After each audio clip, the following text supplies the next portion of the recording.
Olá, boa noite. Está no ar o ICL, segunda edição desta terça-feira, dia 28 de março de 2023. Confira agora os destaques do programa de hoje.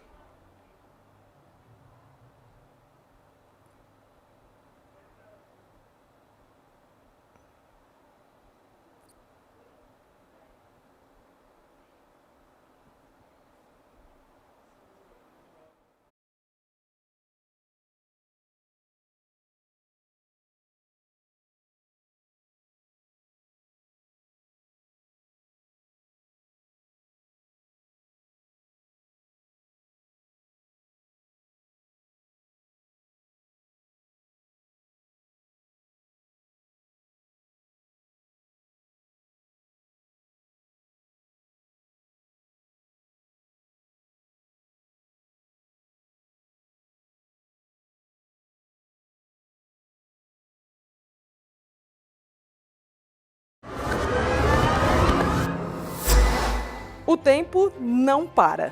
Relógio de luxo, anéis, rosário, os tesouros que Bolsonaro escondia e com quem? Veja na entrevista com o auditor da Receita Federal, Mauro Silva. Foi uma viagem a trabalho. O passeio saiu caro. Ministro das Comunicações sob investigação.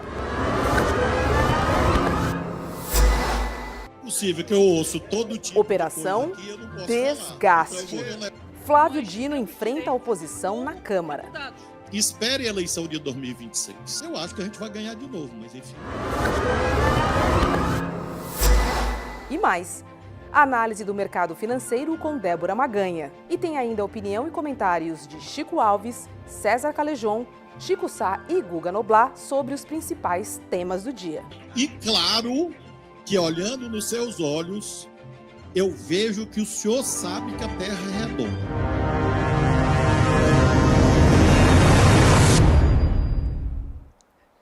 É isso aí, ministro Flávio Dino, dando recado no Balanço do Reg, né? A terra é redonda, rapaz. Terra é Se redonda. cuida. Boa noite, César. Boa noite, Rô. Boa noite, Chico. Boa noite, camarada. Comunidade CL. É um prazer estar com vocês. Boa noite, Chico. E boa noite, Guga Noblar. Opa, cadê o homem? Cadê o Guga homem aqui? do Planalto Central? Boa noite, meus queridos colegas do ICL e essa audiência maravilhosa.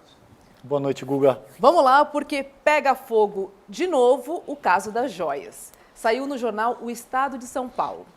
Quando deixou o mandato, no fim de 2022, o ex-presidente Jair Bolsonaro levou um terceiro pacote de joias, também recebidas do regime da Arábia Saudita. O estojo inclui um relógio da marca Rolex, de ouro branco, cravejado de diamantes, com valor estimado em R$360 mil. Também compõe o estojo anéis de ouro branco e um rosário com brilhantes, e o conjunto total está estimado em mais de R$500 mil. Chico Sá, bem diferente daquele reloginho de 19 pilas que o ex-presidente usava, né? Caramba, parece as minas do rei Salomão, sabe? É ouro, é joias que não acaba mais nunca e tudo. Você vê que o procedimento é o mesmo. Não revela essas joias em lugar nenhum, nunca revelou. Aparece aí, vem um advogado correndo, não, peraí, a gente vai tentar entregar, ou seja, joias, mercadorias surrupiadas, guardadas de forma legal ou ilegal, segundo o fisco, vamos saber aqui com o auditor da Receita Federal, com o Mauro que Silva. Vai entrar daqui a pouquinho. Mas é uma mutreta sem fim, né, de mercadorias valiosas. E o que eu acho mais grave nesse caso agora, nessa revelação, eles sabiam, eles vasculharam item por item de tudo que o presidente tinha recebido. Pegaram livros, cartas, documentos, aquele varejão ali de documentos, mandaram todos para onde deveriam mandar. Biblioteca Nacional do Rio de Janeiro, onde estão guardados documentos importantes de todas as autoridades. Mas a parte que reluzia, a parte que brilhava, o ouro, o diamante, os relógios, tudo mocosado. Daqui a pouco vamos dizer onde estavam, para quem não sabe ainda. Exatamente. Agora, César, todo dia vem uma nova revelação, obviamente que a gente está falando desse caso das joias, mas foram várias viagens ali para aquela região, né? Deve ter mais coisa por aí, né? Seguramente, e a gente está submetendo agora ao escrutínio público uma pequena parcela do que foi o governo Bolsonaro. Imagina, cabe ponderar o que não foi feito efetivamente em 4 anos e o que o próprio Bolsonaro não fez em outros 28 anos no baixo clero da política institucional. Então, se a gente tem, ele primeiro diz que não pediu e não recebeu nada, depois aparece o estojo feminino com joias da ordem de 16 milhões e 500 mil reais. Em seguida aparece um segundo estojo, que efetivamente tinha um recibo, que ele recebeu no Alvorada, que é onde ele residia enquanto presidente da República. Agora aparece um terceiro estojo, armas, todo tipo de coisa. Então, assim, é difícil porque quanta materialidade é necessária para efetivamente imputar o Jair Bolsonaro com as devidas responsabilidades? Se esse caso não ganhar nenhum desdobramento mais efetivo, o que está em jogo aí é o próprio ordenamento jurídico nacional, porque tem muita coisa que pesa contra o Jair Bolsonaro. Vamos acompanhar de perto o rumo que isso vai seguir. Agora, é o que você falou, Rô, é um escândalo por dia da família Bolsonaro. E isso é extremamente sério. Guga Noblar, o ex-presidente assinando decreto com caneta Bic e escondendo ouro, diamante. É isso, né? Pois é, mais um batom na cueca, mais um estojinho, mais um presente das Arábias. E a pergunta agora que não quer calar e que a imprensa inteira faz é o motivo de tantos presentes. Não faz sentido mais tantos presentes serem supostamente para o país. Esse, inclusive, ele recebeu em mãos, né? Não foi que trouxeram e depois ele pegou, enfim, esse ele recebeu em mãos. Ele guardou no arquivo pessoal também, ele colocou como se fosse objeto dele. E guardou depois junto com outros diamantes e outras joias, isso ficou guardado em outro local que a gente vai falar também. Eu não sei se esse estojo em específico, mas tem outras joias e outros diamantes, porque tudo está sendo vasculhado, que pararam na casa de um amigo dele. E como lembrou o Chico, cartinhas e documentos que o Bolsonaro recebeu, essas que não têm valor monetário, aí sim ele fez o correto. Ele anexou lá no museu, na Biblioteca Nacional que fica no Rio de Janeiro, no Arquivo Público Nacional que fica no Rio de Janeiro, ele colocou ali. Porque isso, enfim, pelo jeito não interessa as cartinhas que ele recebeu. Agora as joias, mais uma vez, ele deu um jeito de ficar. Então, agora cobrou o Calejão, é muito batom na cueca, são documentos, são ofícios, tem filme de carteirada, tem vídeo de carteirada, tem o Bolsonaro pegando 2 estojos. Então está muito óbvio que tem alguma coisa muito grande aí e todos aguardam agora a justiça, porque se com esse monte de provas nada acontecer, realmente a imagem da justiça vai ficar em xeque. E o Bolsonaro, já que vocês falaram em viagens para a Arábia, o Bolsonaro ou o grupo dele, ao longo desses 4 anos, fizeram 150 viagens para a Arábia Saudita. É muita viagem. Imagina um estojinho por cada viagem. Soma isso. É um absurdo. Um estojo por viagem. Não foi só um, né? Porque só nessa do Bento Albuquerque vieram 2. Um passou liso, o leão da Receita ficou rosnando à toa, e o bicho passou liso, e o outro foi detido na Receita Federal em Guarulhos. Imagina nessas 100 e tantas viagens, 150 viagens. 150. Cara, é um tesouro, é uma serra pelada na casa desse homem. Pois é. Deixa eu chamar agora, sim, o auditor Mauro Silva, que é presidente da Unafisco, Associação Nacional dos Auditores Fiscais da Receita Federal. Mauro, boa noite para você. E aí, temos mais um caso de entradas de presentes aqui no Brasil. De que forma passaram esses presentes? Temos aí mais um indício de ilegalidade na área? Olha, boa noite a todos. Olha, Boa noite, o presidente da República, como qualquer autoridade, naquilo que é pessoal, ele responde como qualquer pessoa, né? Não há nenhum benefício legal com relação à entrada de mercadorias para a pessoa física, para aquela pessoa comum que é aquela pessoa que ocupa o cargo de ministro ou de presidente, né? Então, quando ele ingressa no país, ele deve declarar aqueles presentes que trouxe, ou as compras que fez, no seu perfil pessoal. Então, se ingressou presente no país, portanto, mercadorias estrangeiras, que não passaram por regularização, isso está irregular no país. E o destino é apreensão pela Receita Federal, isso é o destino legal. Mercadoria estrangeira irregular no país é apreendida pela Receita Federal, que vai apurar a situação em que isso se deu e, ao final, pode ocorrer até disso ocorrer a pena de perdimento em favor da União. Mas, sem dúvida, é mercadoria que entrou irregularmente no país. Mauro, primeiro, obrigado, querido, por aceitar o nosso convite.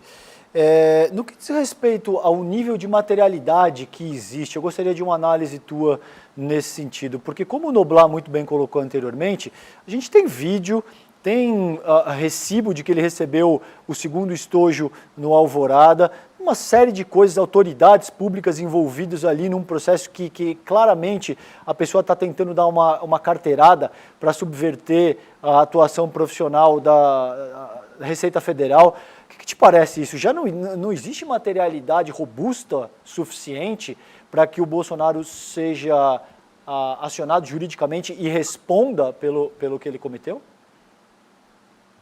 Veja, isso tudo já está sendo, nós temos notícias que isso já está sendo apurado, os auditores já foram convocados a depor, alguns deles, né? Isso tudo está sendo apurado.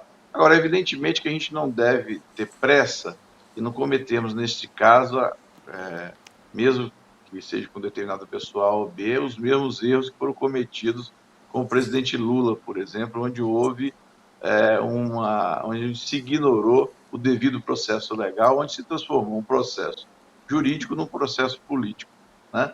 Então, aqui é a que se garantir o contraditório e a ampla defesa, para que se chegue ao final com um processo correto e a punição seja, então, corretamente aplicada. Então, todos os elementos vão ser apurados, áudios, vídeos e depoimentos serão devidamente apurados pelos órgãos, primeiro correcionais na área da administração pública e também pelo Polícia Federal, Ministério Público, mas isso tem que ser feito.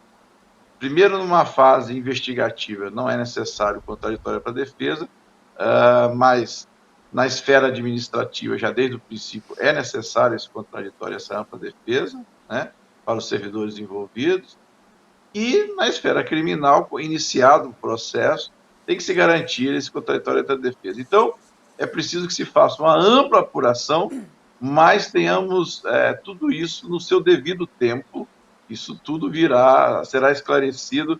Eu acho que os erros cometidos, volto a dizer, nos processos do presidente Lula, com uma excessiva pressa, talvez movida por motivos políticos, né? Isso não ocorra agora que nós estamos num Estado democrático de direito, que a gente cumpra isso. E a Corregedoria da Receita Federal, no que tange a parte da Receita Federal, temos certeza que fará isso. Então, tudo isso virá à tona e tudo isso será apurado. No caso dos processos administrativos da Receita, ao final, aplicada a pena, o processo ele perde o sigilo e toda a sociedade poderá conhecer o conteúdo dos processos administrativos ao final, né? Não durante, mas ao final, aplicada a pena, a sociedade terá conhecimento amplo de tudo que se der nos processos administrativos da Receita. Tá certo, Mauro Silva. Vamos aguardar aí a seguir cenas dos próximos capítulos, porque essa novela parece que não tem fim, né? Boa noite para você, muito obrigada. Obrigado, querido. Boa noite. Obrigado. Bom trabalho. Obrigado, Mauro. Boa noite. Gente, e tem mais, tá? Porque este e outros presentes que Bolsonaro recebeu ao longo do mandato estavam guardados em uma fazenda em Brasília do ex-piloto de Fórmula 1 e apoiador do ex-presidente Nelson Piquet. É isso mesmo, tricampeão mundial Nelson Piquet, bolsonarista, que foi recente... do próprio presidente ali, numa ocasião célebre ali, ele que estava conduzindo. Recentemente acusado de um crime de racismo, enfim, a lista é longa, Guga Noblar.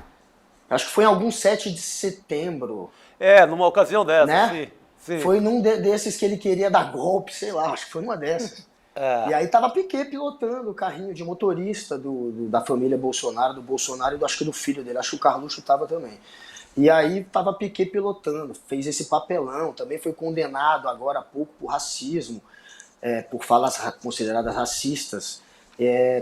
Tá devendo 5 milhões aí para a justiça, né? E agora surge mais uma vez nos noticiários como uma espécie de laranja do Bolsonaro de novo, ou sei lá, fantoche do Bolsonaro, aceitando colocar na chamada Fazenda Piquet, que ele tem aqui em Brasília, algumas caixas de presentes que Bolsonaro enviou para lá no final do mandato dele, no dia 7 de dezembro, que foi quando ele pediu, inclusive, para mandar essas joias que foram reveladas hoje pelo Estadão, esse relógio Rolex, ele também, supostamente, pelo menos segundo o Estadão, a se confirmar, mas pelo jeito foi isso, mandou, junto com outros objetos valiosos, para a fazenda, no caso de Nelson Piquet. Então Nelson Piquet ficou guardando objetos que são, no mínimo, partiram de peculato, né? Furto, talvez, peculato, suborno.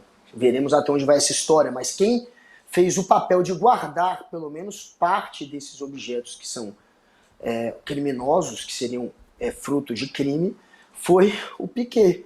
Foi Nelson Piquet querendo agradar Jair Bolsonaro. Então tem mais essa história agora, e como relembrou o Chico, é bom pontuar isso de novo, as cartas que ele recebeu, fotografias, enfim, documentos que ele recebeu, aí sim ele deixou no arquivo público, e o que era valioso ele mandou o Piquet esconder. O Piquet que estava aí, vocês viram, ele estava dirigindo na posse do Bolsonaro, como o Chico muito bem mencionou, essas imagens que vocês veem aí na cerimônia. Tufando o peito, olha lá. Exatamente, com a empáfia que lhe é peculiar, essas são as cenas da posse do Jair Bolsonaro, e que agora vem a público que, ao que tudo indica, eu não vou fazer esse tipo de acusação mais séria para me preservar e preservar a própria imagem do ICL, mas tem um crime que está tipificado no artigo 180 do Código Penal, que é a receptação. Então, se você tem em propriedade privada produtos ilícitos, que ao que tudo indica é o caso, isso caracteriza um crime de receptação. Vou esperar um pouco mais para não fazer essa associação direta, porque isso ainda está... Mas, no mínimo, a gente acabou de falar com um auditor, né? Auditor profissional da Receita. No mínimo, não passaram pela Receita, ou seja, desvio, ou muamba, ou contrabando, não sabemos o nome técnico disso, mas são mercadorias suspeitas, né? Mas o crime que o Piquet... Sim, receptação. Entendeu? Sim, porque se você tem produtos ilícitos que estão sendo recebidos e você os mantém em propriedade privada, isso caracteriza o crime de receptação. E a relação do Piquet com... Perdão, Roberto, a relação do Piquet com o Bolsonaro, o Piquet tem contrato com o governo, recebeu 6,6 milhões no aditivo do governo Bolsonaro, sabe? Então é uma relação... o Piquet é o maior doador físico, particular da campanha do Bolsonaro. $500 mil, né, Chico? $500 mil, ele dá esse $500 mil, depois recebe 6 milhões, depois coloca as joias na casa do outro. Foi escambo, foi o mesmo caso da Michele com o Queiroz. É a mesma coisa do cheque de 89 mil, sabe? E detalhe... Deixa eu só fazer uma correção rápida, Guga, porque o Piquet, essa imagem que a gente está vendo aí, foi no desfile de 7 de setembro. Desculpa. Então estava certo. Tá? Você estava certo, Eu tava Noblar. na dúvida. Perdão, eu Mas é era que fico, nada. confundi aqui. Olha, detalhe, esses estojos, essas joias, essas caixas valiosas, elas saíram direto da garagem lá do Palácio da Alvorada, pela garagem privativa do Palácio, para a casa de Piquet. Então, sem paradas no meio do caminho, obviamente, como se fosse algo, enfim, que você está fazendo de maneira suspeita ali, e parou na casa do Piquet. O Piquet pode se fingir de idiota e falar, eu não sabia, fui usado pelo Bolsonaro. Essa provavelmente será a saída dele. Mas foi isso que aconteceu, e como falou o Chico, o Piquet é o maior doador, doou 500 mil para a campanha do Bozo, ainda doou 200 mil para o PL, para o partido do Bozo, que o Bozo queria agradar o PL também. Ai, ai. Ô, Bozo não, desculpa, Bolsonaro, gente. Eu falei Bolsonaro ou Bozo? Desculpa se eu falei Bozo. Sério, Tá perdoado. Foi ato falho. Eu não fiz isso na maldade. Juro por Deus. Sério mesmo, foi sem querer. A gente se acostumou. Acabou levando para a Bolsonaro. mesma pessoa. Deixa eu chamar então o jornalista Chico Alves para participar dessa nossa conversa. Chico, boa noite. Estamos aqui falando, né, do terceiro presente, né, das Arábias que o ex-presidente Jair Bolsonaro recebeu. Entrou de forma irregular e depois saiu pela garagem privativa para o presente que foi levado então para a casa do ex-tricampeão mundial. É uma história, juro, acho que nem o nosso roteirista, o Rogério, conseguiria fazer um script assim, tão bonito. Só piora. Boa noite, Roberta. Boa noite, Guga, César e Xará. Boa noite. Boa noite, querido. Boa noite. 3 caixas, né? A gente tem aí. Vamos ver quantas, até o final da apuração dessa história, quantas caixas a gente vai encontrar, né, de joias, né? O Piquet, eu acho que vocês estavam falando antes o fato do Piquet estar lá guardando essas joias aí, pelo menos essas últimas que foram citadas pelo Estadão hoje. E eu acho que, inevitavelmente, nessas investigações, o TCU está fazendo um pente fino sobre as doações, os presentes, entre aspas, que o Bolsonaro recebeu. E a gente vai ter aí um inquérito, a gente vai ter uma investigação, certamente, sobre essa entrada ilegal no país de joias, e isso vai ser investigado. Eu acho que não tem como escapar dos investigadores, seja de que instância for, não sei se estão no TCU da própria Polícia Federal, e até o sítio do Piquet, para ver se esses presentes, essas joias que entraram ilegalmente no Brasil, estão lá no sítio do Piquet. Então já é um indício que, quem sabe, outros presentes ou outros itens que entraram de forma ilegal estão lá. Agora, em que artigo ele vai ser em curso, eu não sei, mas que isso é receptação ou não, os investigadores vão dizer, né? Mas que ele tem que ser investigado, certamente, porque o Mauro acabou de dizer, né? O presidente da Unafisco acabou de dizer que ele deveria ter passado de uma forma protocolar e não passou. Então entrou de forma ilegal no Brasil, tem essas joias tão ilegais e estão lá, segundo o Estadão, no sítio do Piquet. Então tem alguma coisa para ser investigada aí, o Piquet está no meio. Ô Chico, quer ir? Não.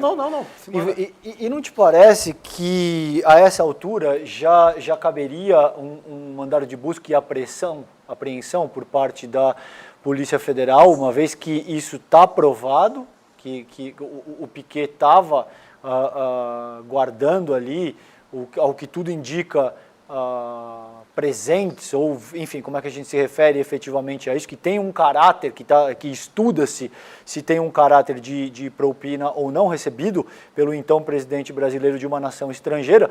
Não te parece que a Polícia Federal já poderia agir de uma forma um pouco mais efetiva? Porque qual que é o meu ponto aqui contigo? A gente vem noticiando isso faz 2, 3 semanas agora. Sim. Isso começa a criar uma certa sensação de impunidade, de que a história vai acabar em pizza e para a vida política do país no que diz respeito ao cumprimento das leis, isso é muito ruim. Cria-se uma certa sensação de impunidade que não ajuda o atual governo. Como é que você avalia essa situação? Não, acho que, começando pelo fim disso que você falou, acho que a aposta dessa turma, dos Bolsonaro, é essa, né? Deixar as coisas, o tempo passar, né? Para que ou caia no esquecimento, ou a gente vai se acostumando com o absurdo, e isso cai na banalidade, e daqui a pouco a gente nem lembra que dessas... Porque é um metaverso tão louco que a gente está metido, né? Que vem um escândalo após o outro, daqui a pouco a gente nem se lembra desse. Mas eu achei isso, realmente, como a gente falou em outras ocasiões, nesses casos das joias, na entrada ilegal no país, nessa receptação por parte do presidente da República de ter ficado de uma forma ilegal com essas joias, isso aí está completamente documentado, como a gente já falou, em vídeos, áudios, documentos, entrevistas, a admissão de que estava de posse das joias por parte do próprio Bolsonaro, da defesa dele. Então isso aí acho que está cristalizado. Eu não sei em que ponto está, né, a investigação, em que estágio está, mas em algum momento eu acho que essa busca e apreensão teria que ser decretado, mas me parece que a defesa já está admitindo que vai devolver, o próprio Bolsonaro está admitindo que vai devolver aquela coisa do cara que é flagrado num delito e assim, devolve, não, dessa vez tudo bem, não, num outro delito ele devolve e tudo bem, quer dizer, não é isso, ele tem que ser punido, né? Claro. Se há em algum delito, tem que ser punido, não adianta só devolver as joias e acabou, ninguém fala mais disso. Então, eu não sei se precisa da busca e apreensão ou se ele daqui a pouco está devolvendo aí em mais um momento constrangedor. É um presidente da República flagrado de posse de objetos preciosos que não são dele, devolvendo ao Estado brasileiro, que é o seu real dono. Né? É constrangedor, lamentável. Perfeito. Não, eu acho que você tem razão, Carlos João, quando você cobra uma ação mais efetiva, até por risco de ocultação. Até agora temos a notícia dessas caixas, né? O que tem lá? Tem mais, sabe? De ocultação. Porque você agir assim, com o fato revelado. Aí você diz, não, meu advogado vai devolver. Gente, ele está correndo o risco do patrimônio público, porque isso é do patrimônio público, é dos bens da nação. Perder um bocado de coisa. Não se sabe o que já se perdeu. Perfeito. Como é que você pode confiar no cara que saiu com um caminhão de mudança pelos fundos do palácio e que hoje você sabe de uma notícia dessa? O que pode ter lá? Então, eu acho que, eu não sei, juridicamente, isso seria um trabalho da Receita Federal, dos auditores, ou seria o trabalho da Polícia Federal que faria esse tipo de avaliação já agora? E, Guga, senão antes a gente pode estar falávamos... perdendo muita coisa. Perdendo tempo, porque antes falávamos só do acervo pessoal. Então, agora, acervo pessoal... Fazenda do Piquet, depois de amanhã aparece um terceiro local, Sim, quarto local e... Não, é um poço sem fundo. É um poço sem fundo, Guga vai Noblar. Tanto pode aparecer que, como falou agora o Chico, de fato a defesa do Jair Bolsonaro já está se colocando à disposição para devolver esse relógio Rolex, enfim, esse estojo, né, que não era só um relógio, tinha abotaduras também, né, tinha anel, tinha uma caneta. Se você somar ali tudo, são no mínimo mais 500 mil reais que ele estaria faturando, no mínimo mais 500 mil reais que ele estaria faturando aí com esse suposto presente que ele quer fingir que era algo personalíssimo, né. A única justificativa vai ser essa, pelo jeito, não tem muito para onde correr, porque tá óbvio que ele recebeu. Tá óbvio que, assim, a gente está confiando por enquanto no Estadão, mas pela maneira como está se comportando a defesa do Bolsonaro, tá óbvio que isso tudo aconteceu. E a defesa do Bolsonaro diz que eles estão mostrando que está certo, que tem coisa aí. E eles disseram que eles fizeram uma nota dizendo que estão à disposição para entregar qualquer presente caso necessário, porque sim, tem essa suspeita de que são 19.400 presentes que ele recebeu ao longo de 4 anos. Tá rolando esse pente fino e pode ser que ache mais alguma coisa, né? Até porque tem objetos que estão em locais escusos, como por exemplo a fazenda de Nelson Piquet. Então pode-se aparecer ainda mais presentes que ele surrupiou. Diga. Ô Guga, é mais ou menos assim. Se vocês acharem alguma coisa legal, eu devolvo. O que vocês não acharem, fica para mim. É meio assim. Ótimo ponto. Mas sabe o que mais me incomodou? Esse se necessário. Se necessário, Exato. não dá para engolir. E eu acho que vale a pena... É isso. Se achar, eu devolvo. Vale a pena salientar que isso vai contra aquela imagem espartana, que ele aparecia com bique, comendo pão com leite condensado, né, Chico? Toda essa imagem espartana que ele fazia simples questão, do povo. Exato, que a gente agora já sabe que não é o caso, mas, Chico, Alves, eu quero te perguntar o seguinte, a gente tem a volta do Bolsonaro, em tese pelo menos, agendada para essa próxima quinta-feira, ao que tudo indica ele chega pelo período da manhã de volta ao Brasil. O que te parece? Ele anunciou essa volta num momento em que teve ali uma reação do lavajatismo, num momento em que o Sérgio Moro, com aquela questão do PCC e da Polícia Federal, se sentiu ali uma certa retomada de capital político, que com o depoimento do Tacla ontem e esse novo estojo que surge hoje, já dá uma nova reformulação no humor político que a gente tinha estabelecido ao longo dos últimos dias. Você acha que isso pode comprometer, Chico, a volta dele, ou ele chega de fato quinta-feira no Brasil? Sei não, hein? Não, eu acho que ele volta porque já tem toda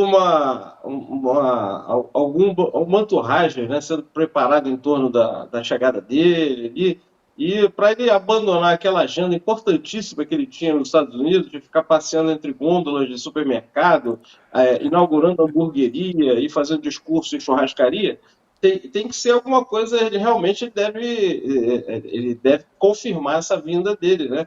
Mas acho que você tem razão, assim, ele marcou essa volta por um momento em que Lula estava enrolado, né? A gente sofreu esses desgastes aí com a verborragia, citando Sérgio Moro, tirando o Sérgio Moro do túmulo, né? Em 2 oportunidades, então Lula não estava num bom momento, e aí ele volta. E tem também a proximidade do 31 de março, né? Que é uma para Bolsonaro é uma data festiva, que é uma data que deveria ser marcada pelo terror. É o Natal dele, é o Natal do Bolsonaro e dos militares, 31 de março. Eles ganham presente, fala com o Papai Noel. Papai Noel dele deve ser o Brilhante Ustra, que deve deixar alguma coisa na lareira, né? Exatamente. Então, esse lamentável momento, que é um triste momento da história do Brasil, para eles é uma data a ser celebrada. Então pode ser que ele junte. Ele disse que não ia fazer nenhum. Eu ouvi o Ciro Nogueira dizendo hoje que ele disse que não ia falar nada sobre o 31 de março, mas o Ciro Nogueira não tem a mínima autoridade sobre a fala de Bolsonaro. Ele fala que dá na dele, duvido que entre 30 e 31 de março ele não vá falar alguma coisa sobre o golpe militar favoravelmente. Eu duvido que não tenha pelo menos um auditor na cola de Bolsonaro na chegada. Eu acho que não vai ser tão fácil como se imagina. No mínimo, você tem que assinar um papel. Sabe? Eu duvido. Aí eu passo a descrer muito em tudo. Se você, enrolado como está o Bolsonaro, se você chega seja no aeroporto de Brasília, seja em Guarulhos, seja onde for, e você não tem sequer um auditor para assinar um papel qualquer, para depor ou para falar, para dar satisfação sobre o que ele intocou. Será, Chico? Eu não tenho a menor dúvida. Será? Eu não tenho a menor dúvida. Não estou falando em prisão. Sim, sim. Não estou falando em prisão ainda. Uma convocação. Mas em tese, não, vai ter que assinar alguma coisa, senão você não acha o homem depois para assinar a convocação. Prender o passaporte seria um caso ou não? Segurar o passaporte seria uma medida bem mais drástica. Mais drástica. Mas é uma medida possível. Para ele não sair mais? Sim. Talvez. Um presidente que mente, que não está com produto de, no mínimo, tem a palavra contrabando e tem aquela outra que a Receita usa. Descaminho. No mínimo, ele fez um descaminho, no mínimo. Vamos fazer de conta que nós somos bonzinhos, muito ingênuos. Nós somos uma velhinha de Taubaté. Aí nós vamos acreditar que foi só um descaminho. Então, no mínimo, um descaminho ele cometeu. Não, e de qualquer forma, você tem um artigo, 302, se eu não me engano, do Código Processual Penal, no qual a autoridade pode pedir a tua prisão cautelar na iminência de que você vá fugir o distrito da culpa. Esse é o termo que é efetivamente usado. Agora, a gente sabe que tem uma questão política, que se trata de um ex-presidente e que qualquer medida dessa ordem implica consequências de ordem sociopolítica. Então, não sei, vamos ver o que vai acontecer com a chegada dele no Brasil. Materialidade, ao meu ver, não falta. Você tem aí vídeo, você tem recibo, você tem uma série de coisas, mas a gente sabe que essa é uma questão que transcende meramente a seara jurídica. A justiça não é cega. Ela enxerga muito bem e dependendo de quem está sendo acionado juridicamente, os ritos e trâmites são distintos. Agora, Noblar, eu gostaria de ouvir de você, cara, como é que você sente, como é que está esse clima aí em Brasília para a volta do Bolsonaro? Olha, a expectativa, segundo alguns deputados bolsonaristas, é que eles colocarão uma militância, sei lá, de 10 a 20 mil bolsonaristas ali no aeroporto. O Bolsonaro, inclusive, está pensando em fazer como se fosse uma espécie de carreata, descer enfim, ir do aeroporto até a casa dele com um público ali, fazendo uma espécie de escolta, indo com ele. Ele está querendo criar, pelo menos para ele, toda uma chegada meio apoteótica aí. Tinha um papo de que isso poderia, quem sabe, descambar para uma nova tentativa de golpes, mas eu não creio nisso. Mas tem gente já querendo criar um ambiente desse tipo. Mas é bom se prevenir, Guga. Falou, é bom se prevenir. Eu não duvido, eu não duvido. Claro que a gente tem histórias, inclusive, de tentativas de golpe que ficaram muito ali no subterrâneo e que na época, se comentassem, pareceriam tão improváveis quanto agora. Então é possível.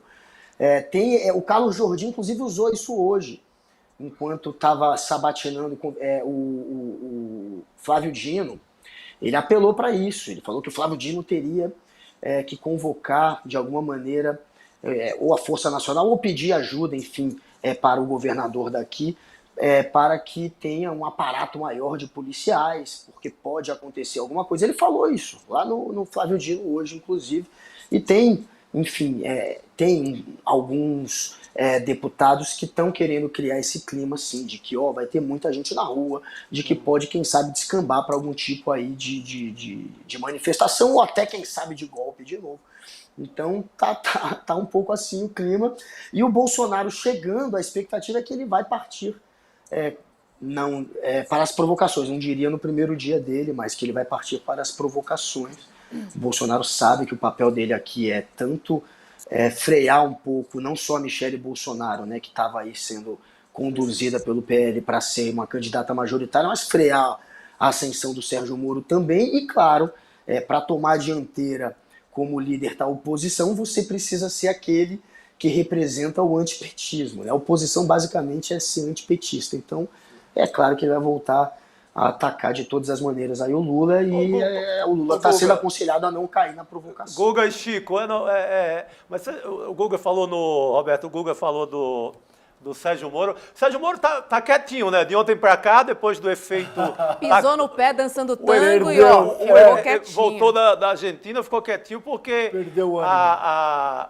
Por mais assim que o Jornal Nacional não tenha dado, que a Rede Globo não tenha tratado isso, que algumas emissoras tenham fugido da notícia, o estrago foi grande, né, Chico e Guga?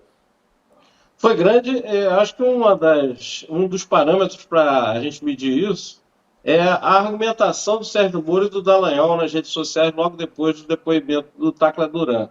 Vai o Sérgio Moro e o Deltan para o Twitter e diz: vocês vão acreditar na acusação de um criminoso confesso?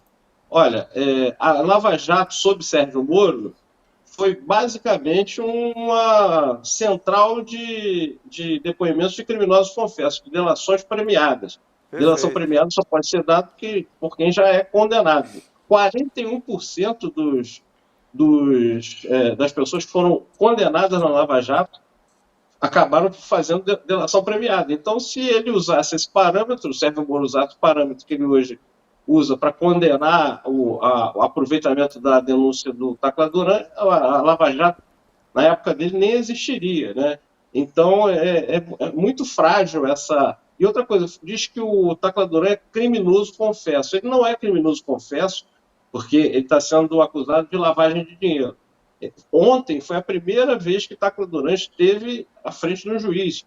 Foi a primeira vez que ele deu o seu depoimento para um juiz. Então, antes, ele não pode ser criminoso confesso, porque ele antes não teria como confessar, já que ele não teve nenhuma instância jurídica. Então, Sérgio Moro, além de tudo, mente ou erra, porque ele não é muito bom de lei, né? Pode ser que aí essa dificuldade dele com a legislação tenha levado a erro, ou então mentiu, né? Porque o Tacla Duran não é criminoso confesso. Perfeito. Deixa eu pegar carona, porque o Chico Alves já falou aqui do Ciro Nogueira.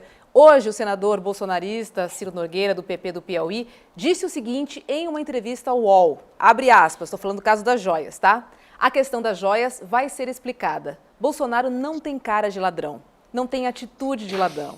Isso não vai colar de forma nenhuma na população. César Calejon, você acha mesmo que isso não afeta em nada o eleitorado bolsonarista? Eu acho que afeta, não, dentro do próprio bolsonarismo, eu acho que afeta pouco, sendo honesto, porque essas pessoas elas estão absurdamente radicalizadas. Então, o público dele teve que lidar com 700 mil mortes, teve que lidar com ele dizendo que vacina causaria AIDS, o ouviu dizer que a filha nasceu mulher porque fraquejou no momento da concepção, ele utilizou arroba para falar de quilombolas, enfim, todo o conjunto de impropérios imagináveis foi utilizado pelo Bolsonaro. Então eu não acho que as pessoas que ainda são bolsonaristas, pelo menos esse bolsonarismo mais ideológico e raiz, vão se incomodar com a questão das joias ou vão se incomodar com o Ciro Nogueira, que é um ex-ministro, chefe da Casa Civil do governo Bolsonaro, dizendo que o Bolsonaro não tem cara de ladrão. Agora, tem uma análise no nível sociológico aqui que isso denota, Rô, a lógica de funcionamento do bolsonarismo e de toda a extrema-direita e da própria direita liberal também. Quando eles dizem que ladrão bom é ladrão morto, eles estão falando de jovens negros, algo entre 18 e 25 anos, entende? Então, é essa cara de ladrão que o Ciro Nogueira diz que o Bolsonaro não tem, porque efetivamente materialidade não falta, incidindo contra o Bolsonaro. Ele está enroscado com a questão da rachadinha, ele tem 51 imóveis comprados com dinheiro vivo, ele tem todo um conjunto de joias que ele não consegue explicar porque efetivamente ele recebeu, existem provas de ligação da família Bolsonaro com milicianos. Ora, e esse senhor vem a público dizer que isso não vai colar porque o Bolsonaro não tem cara de ladrão? Fica a minha pergunta no ar para o senhor Ciro Nogueira, o que é cara de ladrão para o senhor? Qual é a cara de ladrão que o senhor acredita que o Bolsonaro precisaria ter no sentido de ser responsabilizado com aquilo que ele fez? Vou usar uma palavra do César. Temos materialidade, seu Ciro Nogueira. E outra, ele fala, não, o Chico ele só fala rapidamente, quer dizer, pode não ter cara, mas a ficha corrida se pega lá dos cheques de Queiroz, passando por rachadinha, passando pelos imóveis, passando por todos aqueles negócios que a Juliana Dalpiva lista no negócio do Jair. Olha, currículo para isso ele já tem. E ladrão não tem cara, né, Chico Alves? Ladrão não tem cara. Ladrão se caracteriza por um ato, efetivamente, claro, e não pela ficha, pelo que fez. Tipo, né? Exato. Pela ficha. Ciro Nogueira se revela um anacrônico lombrosiano, né? Ele fica junto as pessoas pela aparência, né? Mas, na verdade, o que me chamou a atenção também nessa frase é que acho que faltou um complemento. Eu esperava que Ciro Nogueira complementasse essa frase. Ele disse: Bolsonaro não tem cara de ladrão, não tem atitude de ladrão, ele não é ladrão. Eu esperava ele terminar com essa afirmação, mas não veio essa afirmação. Eu fiquei esperando, mas não teve. Pois é. E eu acho interessante que, pelo jeito, para o Ciro Nogueira, quem usa relógio Rolex não tem cara de ladrão. É aquele que observa o que a pessoa veste, às vezes a cor da pele ou a cor dos olhos. Então esse é o cara que inclusive acaba ajudando a espalhar o racismo cultural ou estrutural. Enfim, esse é o tipo de cara que deveria se olhar no espelho, se ele quiser saber qual cara tem alguém suspeito de ser ladrão. Afinal de contas, Ciro Nogueira é alguém que tem várias histórias já de receber dinheiro, mala de dinheiro, é alguém que é suspeito também. Então, tanto ele quanto o Bolsonaro, se tiverem na dúvida como pode parecer um ladrão, basta se olhar, eles são suspeitos. E meninos, saiu hoje uma reportagem do jornalista Igor Jello, da Folha de São Paulo. Os Emirados Árabes Unidos convidaram Marcos Degaux, ex-secretário do Ministério de Defesa do governo Bolsonaro, para dirigir aqui no Brasil a filial da Edge Group, um dos maiores grupos empresariais do país. Várias reuniões realizadas com a empresa tiveram a participação de Eduardo Bolsonaro, o filho 03 do ex-presidente. Ou seja, começam a aparecer mais detalhes sobre este caso de amor, né, dos Bolsonaros com os Emirados Árabes, com a Arábia Saudita. Enfim, de novo, usando a palavra do César Callejon. Materialidade, Chico Alves. Certamente uma coincidência, né? Obviamente. Sério. Claro que é coincidência. Olha, é importante, esse Degô falou à Folha de São Paulo, que já houve a quarentena e tal, e que os negócios, ele não tratava diretamente dessa de liberação de verba para esse tipo de empresa, mas assim, a empresa já tinha negócio com o Ministério da Defesa, de onde é oriundo esse Degô. E agora ele vai para a empresa dos Emirados Árabes. Então, eu acho que certamente a Corregedoria vai dar uma olhada nos negócios feitos por essa empresa nos últimos anos, aí na época de Bolsonaro, na gestão Bolsonaro, porque isso é de praxe, não é nem que seja uma desconfiança específica sobre Degô, mas é porque se um funcionário que estava no Ministério da Defesa fazendo negócio, ou diretamente liberando dinheiro ou não, com uma empresa gigantesca, numa área muito sensível, né? E depois esse funcionário vai trabalhar nessa empresa dos Emirados Árabes, chama atenção. Então, acho que a Corregedoria ali, os setores de controle, de compliance, como a turma gosta de falar agora, né? Eu acho que o governo vai dar uma olhada nisso e dar uma checada nos negócios que foram feitos por essa Ed nos últimos anos. Eu, pelo menos, recomendo que faça.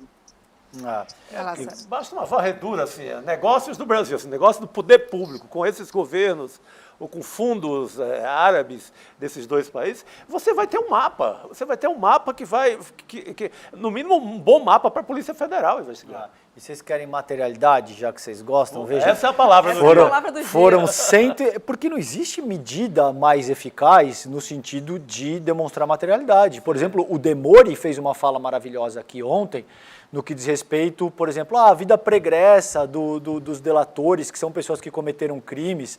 Ora, ainda que esse seja o caso, primeiro, que se ele está num processo de delação premiada, faz todo sentido que ele tenha cometido algum crime na vida pregressa. Senão agora, ele vai delatar o quê, né? Exato. Agora, é a capacidade de demonstrar materialidade, é a capacidade de consubstanciar aquilo que você está dizendo com fatos.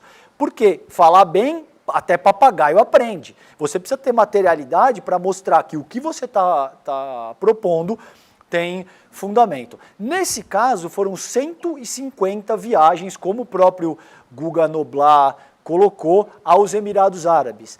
O comércio bilateral entre Brasil e Arábia Saudita saltou de 1,3 para mais de 5 bi. Bastante coisa. E isso não é recíproco. O que eu estou te falando aqui é de importação. Ou seja, o quanto a gente compra deles e que, portanto, é uma dimensão que interessa muito mais para eles, para a Arábia Saudita, nesse caso, do que para a gente. Aí as pessoas podem dizer, não, mas existe uma coisa é Arábia Saudita, outra coisa é Emirados Árabes. Sim, mas existe uma cultura muito forte entre ambos os países e a monarquia saudita, sobretudo o Bin Salman, é muito forte naquela região. É, sem dúvida, o monarca que tem o maior nível de ascendência, de domínio daquela região. Então tem uma série de coisas que apontam para uma relação absurdamente espúria entre o bolsonarismo e os Emirados Árabes Unidos e a Arábia Saudita, e tem muita coisa aí. Se puxar, vai descobrir que essas joias são apenas a pontinha da pontinha do iceberg, Rô. Deixa eu trazer uma notícia de Brasília, porque hoje o ministro da Justiça, Flávio Dino, compareceu à Comissão de Constituição e Justiça e Cidadania, a CCJ, da Câmara Federal. Ele foi prestar esclarecimentos sobre os atos golpistas do dia 8 de janeiro e a política de acesso a armas de fogo no país. A comissão é dominada pela oposição e busca desgastar o governo. Vamos dar uma olhada, vamos ver como é que foi esse verdadeiro bate-boca. A todo momento o senhor se omite. Não. Joga a culpa para o GSI, que não tem poder sobre o GSI, tirando a questão do Estado em si, do governo, que o senhor faz parte, jogando a culpa para a polícia militar, os policiais militares que estavam lá presentes, que foram agredidos. O senhor sabe, creio que sabe, que o Supremo decidiu que a Força Nacional não pode invadir o ente federado. É preciso que haja o requisito da anuência. Então, nós só podemos entrar em uma unidade federada, Distrito Federal, ou Estado do Rio Grande do Norte, ou Estado de São Paulo, se o governador daquele estado concordar. A anuência, nesse caso, foi suprida pela intervenção federal. Como houve a intervenção federal, aí a Força Nacional passou a agir logo em seguida à intervenção federal. Eu tenho fotos, vídeos, se o senhor quiser, o senhor vai lá no Ministério e eu lhe mostro. A portaria da noite do dia 7 foi comunicado ao governador Ibanez para que ele dissesse se anuía ou não. Infelizmente, a resposta só chegou na noite do dia 8. Antes disso, houve a intervenção federal. E aí, se o senhor quiser, vá ao meu gabinete, eu lhe mostro fotos, vídeos, que infelizmente eu não há tempo para mostrar aqui. E aí, Guga Noblar? Circo, mais um circo. A oposição, claro, querendo lacrar em cima do Flávio Dino. O problema é que o Flávio Dino é muito sereno.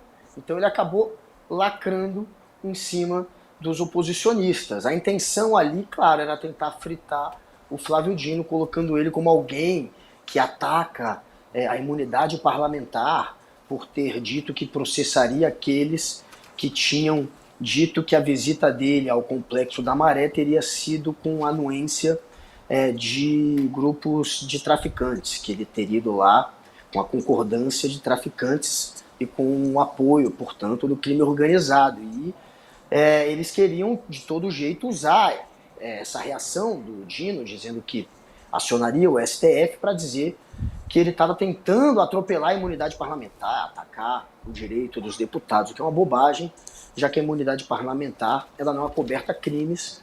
Se você está cometendo um crime de calúnia, que seja, você não pode ser acobertado pela imunidade. Isso é decisão da justiça, isso é óbvio. Mas, enfim, essa era uma estratégia, tentar fritar ele por aí. A outra era tentar associar o Dino ao quebra-quebra, dizer que a tentativa de golpe do dia 8 de janeiro teria acontecido por omissão de Flávio Dino. E nada disso funcionou. No fim, não teve praticamente utilidade nenhuma a ida do Dino lá, a não ser debochar da cara dos bolsonaristas. Foi basicamente isso que ele fez. Como veio muita provocação do outro lado, ele devolveu desse jeito, com esse jogo, nesse jogo de debochar, sem perder a linha, sem acusar golpe, mas com muito deboche, o que provocou a ira ali de muita gente da oposição e a alegria de muita gente que é a favor do governo. Mas foi inútil. A ida dele para lá, a gente já sabia que seria esse circo, né? Mas foi bom, né? foi um palco positivo. E foi, né, Guga? Positivo. Pro Dino foi positivo. Vamos ver agora Fogo no Parquinho? Vamos ver? Vamos lá. Roda aí, Fogo no Parquinho. Cale-se! Cale-se, deputado André. Senhor presidente, O ministro não falou mentira, disse um fato. Senhor presidente, Quebra-quebra. eu achava que deveria chamar um médico pro deputado Orlando Faltou Silva. respeito. É só respeito ao parlamentar, senhor ao presidente. Ficou muito claro O isso. ministro só falou verdade. Calma aí. Deputado, isso depõe contra nós. Vamos manter a ordem, a civilidade. O deputado falou o que quis. O ministro fez menção a um fato de que o senhor estaria sendo investigado. Não disse que o senhor é criminoso. Estaria sendo investigado, é um fato. Ponto. Com a palavra, E ministro. é exatamente isso que eu queria dizer. O senhor, eu estou mostrando por que a gente não pode ser precipitado. Se o senhor me ouvir, o senhor... O PT não quer. Deputado, por favor, deputado. Contenção, calma. O senhor, o que eu estava querendo mostrar ao senhor é o seguinte. O senhor não pode tirar conclusões precipitadas, porque isso pode se voltar contra o senhor. Chico Alves, vou te contar, tem feira na minha rua, né? E quando chega mais ou menos 1h30 da tarde, 2 horas, é mais ou menos Isso que eu ouço lá de cima. Eu moro no 8º andar. Pô, Roberta, da parte dos bolsonaristas, sim, teve essa algaravia, como dizem os antigos, né? Teve lá essa barulheira. Mas eu vou te dizer, eu vou dar uma sugestão aqui grátis para a Netflix e para outras plataformas de streaming. Editem os melhores momentos do Flávio Dino nessa participação dele na Câmara, que eu acho que é memorável. Foi um momento, eu acho, da parte o desempenho, a performance do Flávio Dino foi espetacular. Assim, mostrou como um político sério, culto, que sabe o que está fazendo ali naquele ministério, que sabe qual é o papel do homem público e o que ele faz ali, mostrou como lidar com essa gente barulhenta, que fala coisas completamente desconexas só para fazer um corte para as redes sociais. Nesse caso aí, que a gente viu, do André Fernandes, dele se dirigindo ao André Fernandes, foi um momento em que o Flávio Dino disse que ele não tinha na vida toda dele um único processo sequer contra ele, ao contrário do que diziam. Aí veio o André Fernandes e diz, não, eu fiz um levantamento aqui no Jus Brasil e vi que o senhor tem 270 processos. E aí dá aquela risadinha triunfal. Só que aí vem o Flávio Dino, quando a palavra volta para ele, explica para o deputado André Fernandes que o Jus Brasil não lista o seu nome não aparece ali quando você é processado apenas. Mas quando você faz qualquer movimento, você processa alguém, ou quando você tem qualquer movimento burocrático na justiça, você aparece ali no Jus Brasil. Então, confirmado, Flávio Dino não tem nenhum processo na justiça. Ao contrário, o ministro informou que o André Fernandes, esse sim, tem um processo tramitando no Supremo Tribunal Federal. Então, assim, foi sensacional o Flávio Dino. É uma aula e, assim, o final, além de tudo, com muito humor, sem parecer, sem empáfia, sem muito ódio, tranquilo. né? Vai ali. Sensacional. Foi um momento assim, de lembrar os bons tempos da política pelo lado do Flávio Dino, claro. No lado da turma dos deputados, não. Vamos ver o vídeo, Chico. Vamos dar uma olhadinha na lacração do Flávio Dino. O senhor acabou de falar que não responde nenhum processo. No Jus Brasil diz que o senhor responde 277 processos. Mas são poucos, eu acredito que tem esquecido. Um deputado da CCJ da Câmara dizer que pesquisou no Jus Brasil. Eu sou professor de Direito. Eu vou contar para os meus alunos como anedota, como piada. O senhor acaba de entrar no meu livro de memórias. Tá. O Jus Brasil, deputado, quando bota o nome, não aparece os nomes de quem responde a processo. Aparece o nome de quem pediu direito de resposta na justiça. Aparece o nome de quem foi requerido num pedido de resposta. Aparece o nome de quem registrou a candidatura. Aparece o nome de quem se prestou contas à Justiça Eleitoral. Aparece o nome de quem foi testemunha num processo. E, a estas alturas, deputado, dizer, com base no Jus Brasil, que eu respondo a 277 processos, se insere mais ou menos no mesmo continente mental de quem acha que a Terra é plana. E claro que, olhando nos seus olhos, eu vejo que o senhor sabe que a Terra é redonda. César Calejão, meu Deus do céu, é a famosa vergonha alheia. Que atropelo, né, Chico? Porque fala um absurdo, né? Fala assim, e o mais importante, essa patada que o Dino dá, isso é o nível da Comissão de Constituição e Justiça, que é, em tese, a comissão mais importante. a que vai averiguar se uma coisa é constitucional ou não, se deve continuar um projeto sendo apresentado ou não, se passa no crivo mínimo de legalidade. É a principal comissão. Não pode.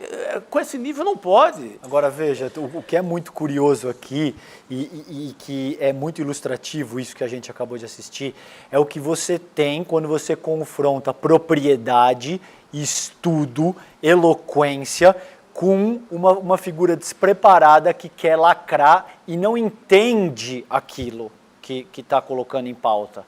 Então, quando esse deputado se articula com aquela empáfia e diz, mas parece que o senhor esqueceu que o senhor tem 200 e tantos processos que pesam contra a vossa figura, e o Dino se articula com a calma de quem diz, meu filho, o senhor cometeu um erro aqui que eu vou lhe fazer pagar caro pelo que você acabou de dizer, entende? O que vocês veem aí é a diferença de um professor, de alguém que tem propriedade, que está preparado, que lê, e uma outra figura inepta que quer lacrar com frases prontas e tiradinhas prontas de internet. Passa vergonha. Passa vergonha. Extremamente raso, né? Exato. Totalmente. E você vê que eles não se preparam. Porque um sujeito dá uma pesquisa rapidamente ali no Jus Brasil e acha mesmo que o Flávio Dino tem 277 processos. É até idiota, cara. Você lê isso e... Não, realmente o Dino tem 277 e já jogar pro Brasil inteiro ver essa informação fake, mal apurada, mal interpretada e pagar esse mico que ele pagou. Mas mostra o despreparo. Esse é um pessoal que qualquer manchete, por mais que seja fake, ou qualquer mal interpretação que possa ir contra o adversário dele, eles vão sempre usar da maneira mais tacanha. E o Dino realmente, ele mostrou como se deve interagir, responder esse tipo de provocação e de ataque. Com muita calma, com deboche, com sabedoria, tirando eles do sério.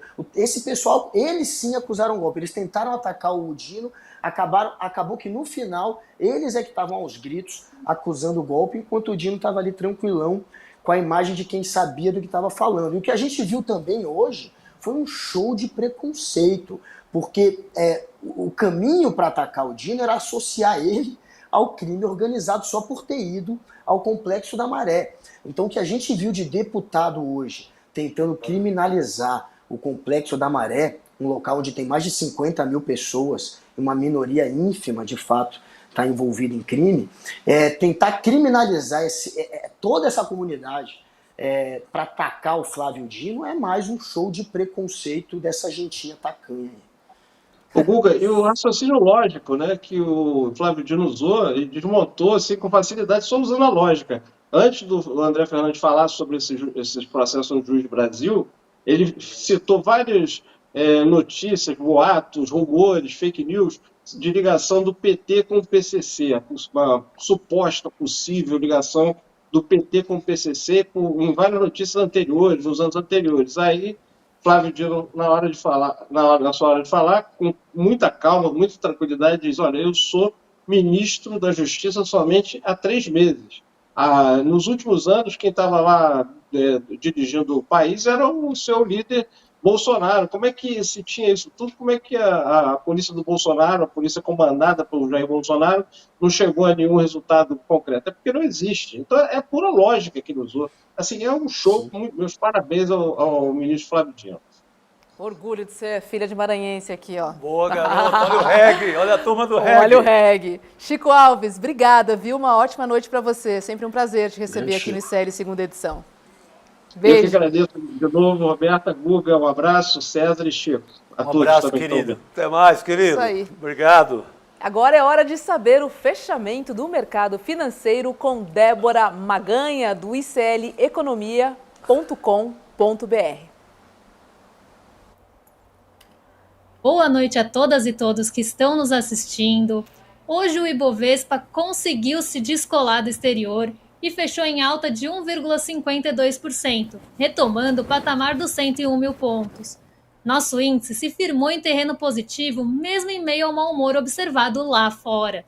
Por aqui, a renovação da alta do preço do petróleo impulsionou as ações de empresas ligadas à commodity. o que acabou dando fôlego para o Ibovespa, mesmo em dia de quedas no exterior. O nosso índice encerrou o dia cotado aos 101.185 pontos, e a alta observada hoje, especialmente impulsionada pelo petróleo, levou o dólar a cair. A divisa estadunidense voltou aos patamares observados no início do mês, de R$ 5,17. Aqui, Chico, nós temos um exemplo mais clássico de desempenho do mercado, aquele em que a bolsa sobe e, com a atração do capital estrangeiro que busca ganho de curto prazo, o real se valoriza, como vocês podem ver nessa boca mais aberta do gráfico. Já a ata do Copom manteve o seu tom mais rígido e não arredou o pé, mesmo após a prévia da inflação ter sustentado um posicionamento mais brando da entidade. As negociações de juros futuros voltaram a subir, e aqui, pessoal, vale a atenção. Essas negociações influenciam muito as taxas de juros praticadas lá no Tesouro, tanto daqueles títulos pré-fixados, como dos que possuem uma parte pré-fixada, que é o caso dos atrelados à inflação. Então, em dias de alta nos juros futuros, as taxas ofertadas por meio do Tesouro Direto sobem e pode acontecer a oscilação de títulos comprados em taxas inferiores. Em Nova York, nem mesmo a alta do setor de energia impulsionada pelo petróleo foi suficiente para levar os índices para o terreno positivo. O S&P ainda caiu menos do que a Nasdaq, pois os setores de tecnologia e comunicação foram os que mais contribuíram com as perdas de hoje. Eu fico por aqui, mas amanhã eu tô de volta para desmistificar esse tal mercado. Um beijo e até mais. Obrigada, Débora. Muito é isso bem, aí, né? Débora. Sobe bolsa, queda do dólar, né? O dólar despencou também no dia de hoje. Obrigada, é sempre bom receber a Débora todos os dias aqui no ICL, segunda edição. Então, temos aí esse compromisso de passar essas informações para entender um pouco mais, né? Se sobe e desce. Sim, tá sim. Vermelho, Eu brinco aqui que não tem o dinheiro, certo? Mas para quem tem ou para não tem, isso aí mexe com a vida de todo mundo. Então. Claro. Chico Sá fica escondendo o ouro, eu não aguento isso. César, qual é o seu destaque do dia de hoje, hein? Rô, eu vou com o destaque que, infelizmente, a mídia corporativa não deu para as acusações seríssimas que o Tacla fez ontem contra o Sérgio Moro e contra as estruturas da própria Lava Jato de uma forma mais ampla. Infelizmente, a gente não viu o mesmo destaque, nada nem parecido com isso, muito pelo contrário, o principal telejornal do país sequer citou essas acusações que são seríssimas e incidem contra quem hoje é um senador da República. Então não basta dizer, mas porque é uma figura política que talvez estivesse num certo ostracismo. Não, é uma figura que é um senador da República hoje, entende? Então é muito curioso notar como na própria época da Lava Jato, essa mesma imprensa corporativa tratou as acusações que incidiam contra o Lula, com aquelas artes que tinham canos de esgoto pingando dólar e aquilo tudo que a gente sabe que foi feito, com uma leitura dramática de trechos de delações e tal. E agora, quando incidem acusações pesadíssimas, com provas robustas que demonstram os métodos da Lava Jato, isso sequer é mencionado no principal telejornal do país. Vamos observar, mas eu olho esse processo com muita apreensão, porque, a meu ver, demonstra que existe uma certa inclinação da mídia corporativa de retomar os métodos que foram utilizados durante a própria Lava Jato. Vamos ver tudo que segue aí, Rô. Pois é. O lavajatismo é muito forte na mídia zona, na grande mídia. Exato. Nada, eu também fiquei em casa ali. Eu vou para casa de novo esperar hoje. Estou dando mais uma chance. Vamos dar o benefício da dúvida. Vou esperar aí se o velho e bom JN, Jornal Nacional, vai aparecer com alguma coisa. Não é possível, né? É que eu fico imaginando qual seria a estratégia, né? Vai dizer o quê? Gente, o super-herói que eu criei não existe mais? Né? Eles são artífices do que foi a Lava Jato, isso é um fato. É porque eu acho que bater no Sérgio Moro é bater em si próprio. Exatamente. Porque revela o que eles foram no passado, e o passado, eu falo do passado logo recente, ali, quase ontem. Muito recente. Chico, o que você Mas traz pra enquanto gente? não temos aquele duto saindo joias, eu queria um duto, vou encomendar o pessoal de arte do ICL. Pingando diamante. Um duto saindo braceletes, Rolex, aquele conjuntão bonito da Michele. A gente tem que ter um duto com joias, né? Vamos produzir. Enquanto isso não chega, vamos falar o meu destaque de hoje. Eu acho que a direitona, né, a extrema-direita que elegeu Bolsonaro, que tem os militares, que tem esses deputados meio palhaços no sentido de toda vez que eu falo em palhaço, eu peço um pouco de desculpa ao palhaço profissional. Legítimos, Mas é que tem esses moleques, tem esse moleque do Ceará, o André Fernandes, que tentou encarar o Dino, tem aquele moleque lá de BH, Nicolas Ferreira. O Nicolas Ferreira, que aí se dá mal com o Rui Falcão, também leva uma patada. Acho que a gente tem esse VT, não tem? Temos. Vamos dar uma olhadinha. Sim. Só vou Vamos interromper olhar. um pouco o seu Vamos destaque olhar e a gente primeiro. continua Vamos ver. na volta. Tem chupeta. presidente. Conduzindo aqui Não, para presidente. minha pergunta. Para o meu tempo, por gentileza, Fala não, aí presidente. não é fala não, presidente. Para o meu tempo, presidente. Eu preciso Aí não falar. é fala não. Deixa Ô, peruca! o deputado concluir. Nicole, deixa a Nicole falar. Deixa o deputado concluir. Posso continuar? Vai, Chupetinha. Vai, Chupetinha. Eu não sei se é nem decente, o Rui Falcão estava presidindo a mesa na hora, falar esse tipo de coisa. Mas o certo é que há um contra-ataque, há aquela lacração que a extrema-direita estava acostumada, chegava lá, dava show. Hoje eles foram preparados para...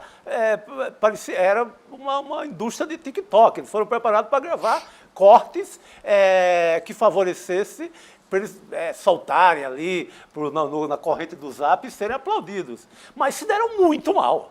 O deboche do Dino, a tiração de onda do Rui Falcão e em outros momentos, prova que não estão mais jogando sozinho. Tem adversário. A altura. Não brinca, não. Vai lá, Guga, o que você traz pra gente? Antes de entrar no meu destaque, só para fazer justiça aqui, pelo menos com a Globo News, eles deram a história do Tacla Duran hoje a Globo lá News na deu. Globo News. Só a Globo News. E aí teve uma discussãozinha ali, enfim. E sobre o Tacla Duran, as provas que foram levantadas, que estão guardadas sob sigilo 4 e que levaram a Procuradoria a colocá-lo no programa de proteção à testemunha, seria um vídeo que teria uma imagem de um advogado supostamente extorquindo o outro, recebendo grana ou recebendo algo que comprovaria a extorsão. Esse vídeo vai ser periciado pela Polícia Federal. Tem também a história do cheque que ele fala que pagou de mais de 600 mil reais para aquele advogado... Dólares, esqueci né, o primeiro Guga? nome. O sobrenome é Arras. O segundo nome é o Arras, né? Que é ligado ao Zucoloto, que era o sócio da Rosângela Moro. Esse cheque também está sendo usado como prova. Veremos onde vai dar isso. Diga. Foram dólares, não? 613 mil dólares, não? 13 mil dólares, desculpa, dólares. Isso. O objetivo era pagar o todo 5 milhões, é isso mesmo. E era a primeira parcela. Exatamente. E era a primeira parcela de 5 milhões. Então, ele apresentou esse contra-cheque e apresentou também um vídeo. Vamos ver aonde vai chegar essa história. Mas, enfim, sobre também o que o Chico disse há pouco aí